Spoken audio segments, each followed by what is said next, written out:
నమస్తే, welcome to our channel. నేను మిషాల్ని. YCP నేత మాజీ మంత్రి జోగి రమేష్ వాళ్ళ ఫ్యామిలీ వివాదం కొద్ది రోజుల నుంచి చర్చ అయితే జరుగుతుంది. మరి ముఖ్యంగా వాళ్ళ కోడలి తను గృహహింస కేసు అయితే వాళ్ళ కుటుంబ సభ్యుల మీద కేసు నమోదు చేసిన తర్వాత కొన్ని ఆరోపణలు అయితే బయటకు వచ్చాయి. మరి ఆమెని చిత్రహింసలు గురి చేశారు. అసలు ఒక రాజకీయంలో ఆయన ఉంటూ సొంత కోడల్ని ఇలా హింసించడం ఎంతవరకు కరెక్ట్? అసలు ఏం జరుగుతుంది? దాని వెనుక కారణాలు ఏంటి? దీని మీదే పూర్తిగా విశ్లేషించడానికి మనతో స్టూడియోలో ఉన్నారు సీనియర్ జర్నలిస్ట్ డివి శ్రీనివాస్ గారు ఉన్నారు. వారిని అడిగే విషయాలను తెలుసుకునే ప్రయత్నం చేద్దాం. నమస్కారం సార్. నమస్తే సార్. జోగి రమేష్ ఒక రాజకీయంలో ఉంటూ అసలు సొంత కోడల్ని అలా చిత్రహింసలు పెట్టడం అసలు ఎంతవరకు కరెక్ట్ సార్? ఇప్పుడు గృహహింస కేసు నమోదు చేసిందంటే తను ఎంత బాధపడి ఉంటుంది, ఎంత హింసపడి ఉంటుంది? ఎందుకు సార్ ఇలా జరిగింది? ఏం దాని వెనుకున్న కారణాలు ఏంటి సార్? జోగి రమేష్ గారు క్రిమినల్ రమేష్ అంటే ఇప్పుడు వరకట్న వేధింపులు, గృహహింస, తర్వాత హత్యాయత్నం. అంటే ఇప్పుడు 498A నాన్ బెయిలబుల్ అంటే ఏంటి? ఇప్పుడు 3 ఏళ్ల జైలు శిక్ష పడుద్దా, 10 ఏళ్ల జైలు శిక్ష పడుద్దా?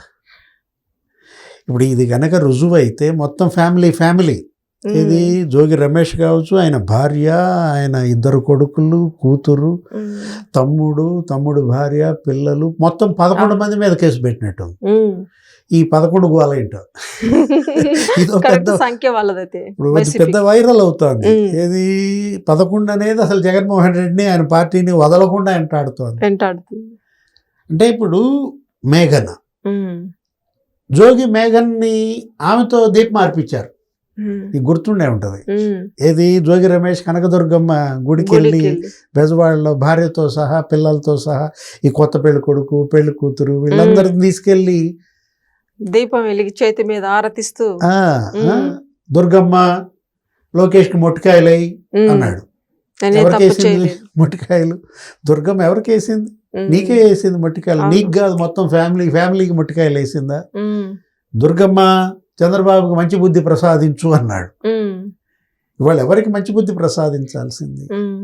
ఒక అభం శుభం తెలియని ఆడబిడ్డమ్మ, ఎన్నో ఆశలతో కోరికలతో నీ కుటుంబంలో అడుగుపెట్టి, అబ్బో నువ్వు పెద్ద పుడింగి, మాజీ మంత్రి, అసలు జగన్మోహన్ రెడ్డికి నువ్వు రైట్ హ్యాండ్ అంటే నీ కుటుంబంతో వియ్యం అందితే చాలు అని పాపం వాళ్ళు పిల్లనిచ్చి చేస్తే అంతగా టార్చర్ పెడతారా, హింసిస్తారా? అరే ఇంట్లో ఆ 3వ అంతస్తులో రూమ్ ఇచ్చారంట. ఆ 3వ అంతస్తు నుంచి తోసి చంపాలని ప్రయత్నించారని. ఆ పిల్లాడు, ఆ రాజీవ్ కొడుకు, ఏది గోవా తీసుకెళ్ళాడంట. ఆ గోవాలో అక్కడ బోట్లో నుంచి నెట్టి చంపాలని. అక్కడే కాదు, ఇక్కడ నార్సింగ్లో విల్లా ఉందంట. నార్సింగ్లో విల్లాలో అయితే అసలు తలపై ఆ దిండు పెట్టి కాళ్ళు చేతులు పట్టుకుని ఆమె మెడ నొక్కి చంపాలని చూశారని ఆ రాసిన రిపోర్టు చూస్తే దిగ్భ్రమ కలిగించే వాస్తవం. అరే కనీసం ఆ అమ్మాయిని దేవుడికి దండం పెట్టుకొని లేదని. ఏది వాళ్ళు క్రిస్టియానిటీ తీసుకున్నారు, పెళ్లికేమో హిందువులుగా నాటకం ఆడారు. మొత్తం ఇంట్లో అన్ని దేవుడి ఫోటోలు పెట్టారంట. ఆ అమ్మాయి పెళ్ళి అయిన తర్వాత ఇంటికి వస్తే అత్తారింటికి ఒక ఫోటో కనపడలేదంట. అదేంటి అంటే మేము క్రిస్టియన్స్ అని. సరే క్రిస్టియన్స్ అయినా నేను ఊరికే నా గదిలో నేను పూజ చేసుకుంటానని ఒక పటం పెట్టుకుని అగరబత్తీలు వెలిగిస్తే ఏమన్నాడు? శవం దగ్గర వాసన వస్తుంది. అంటే దేవుడి పటాల దగ్గర అగరబత్తి వాసనకి, శవాల దగ్గర వాసనకి తేడా తెలియనాడా? నరరూప రాక్షసుల్లాగా లేరు, మనుషుల్లాగా కనపడుతున్నారా వీళ్ళు? అసలు లేదు. ఆ శకుంతల మేడం ఆ రోజు ఏమంది? ఆమె కొడుకుని అరెస్ట్ చేశారు, రాజీవ్, ఇదే ఈ పెళ్లి కొడుకే, అగ్రిగోల్డ్ ఏది ఆ కబ్జా కేసులో అరెస్ట్ చేస్తే జైలుకి పంపించారు. 10 రోజులు జైల్లో ఉన్నాడు. ఎవరు? ఇప్పుడు మేఘన భర్త రాజీవ్ 10 రోజులు జైల్లో ఉంటే ఆ రోజు శకుంతల మేడం అబ్బో అసలు కన్నీళ్ళు, నాటకం మామూలుగానా? లోకేష్ కక్ష సాధింపు, నా కొడుకు విదేశాల్లో చదువుకుని వస్తే ఈ విధంగా తప్పుడు కేసులో పెట్టి జైలుకి పంపిస్తావా? మరి ఇది కూడా లోకేష్ కక్ష సాధింపేనా? ఇప్పుడు కోడలు పెట్టిన కేసు కూడా లోకేష్ పెట్టించాడా? అంటే లోకేషే ఈ పెళ్లి కుదిర్చి చేశాడా మీకు? అంటే ఇప్పుడు ప్రతి ఒక్కళ్ళు లోకేష్ కక్ష సాధింపు రెడ్ బుక్ అంటారు. ఇప్పుడు ఇది రెడ్ బుక్ చెప్పండి. ఇవాళ మేఘనాకి న్యాయం చేయటం అంబేద్కర్ రాజ్యాంగం.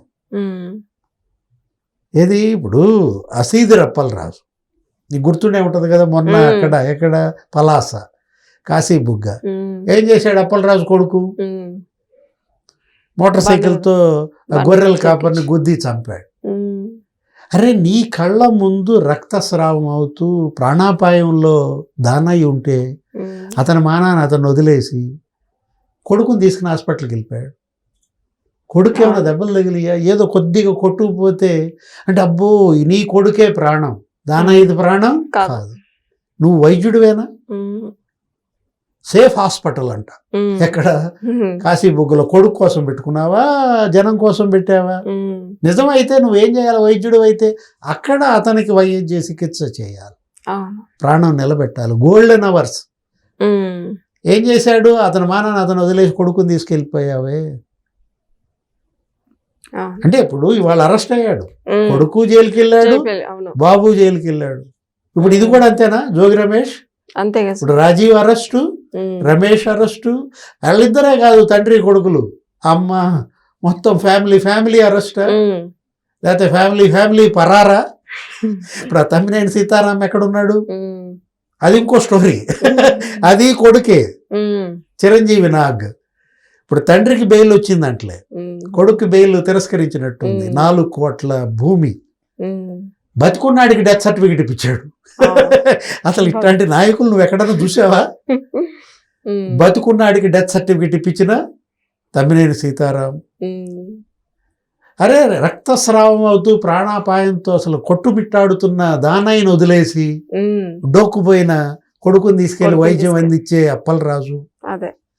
లేకపోతే కోడల్ని చిత్రహింసలు పెట్టి హత్యాయత్నం చేసిన మాంగారు జోగి రమేష్. మరి ఇప్పుడు ఈ జోగి రమేష్ ని జగన్మోహన్ రెడ్డి కాపాడుతాడా లేదా సార్? వజ్రాలు మొత్తం వజ్రాలన్నీ వైసీపీలోనే ఉన్నాయా? అవును. అంటే ఒకట్లే జగన్మోహన్ రెడ్డి మరి పొలంలో మేస్తే వీళ్ళు గట్టును మేస్తారా? ఆ తానులో గుడ్డలేగా. జగన్ తానులో గుడ్డలా కాదా? అవును. Thank you sir. నమస్తే.